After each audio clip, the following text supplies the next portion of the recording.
மதுரையில இருக்கிற எல்லா கடைகளையும் டிஎம்கே அரசு அடிச்சு நொறுக்கி நாசமாயிருச்சு. மாமதுரையை சீரழிச்சு இந்திய அளவுல மதுரைக்கு கெட்ட பெயரை டிஎம்கே அரசு ஏற்படுத்தி கொடுத்துருச்சு. இந்த மதுரையை குப்பை நகரமா மாத்திட்டாங்க. கொலை, கொள்ள, கற்பழிப்புன்னு ஒரே குற்றமா தான் இருக்கு.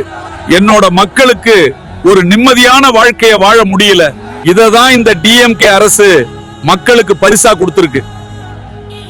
நல்ல ஆட்சியை என்னைக்கு கொடுத்துச்சு? நாங்க ஒரு நல்ல ஆட்சிய மக்களுக்கு பிடிச்ச மாதிரி எடப்பாடி பழனிசாமி ஐயா தலைமையில நாங்க தர்றோம்.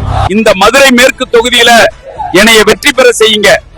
நான் உங்களுக்கு சேவை செய்ய உங்க வீட்டு பிள்ளையா எப்பயும் இருப்பேன். எல்லா மாணவர்களும் ஏஐ தொழில்நுட்பம் கத்துக்க வழிவகை செய்வேன். அதனால நீங்க ஆதரிக்க வேண்டிய சின்னம் இரட்டை இலை. மேற்கு தொகுதியில் நல்ல திட்டங்கள் தொடர வாக்களிப்பீர் இரட்டை இலை. இரட்டை இலை சின்னம் உங்களின் சின்னம், நமது சின்னம்.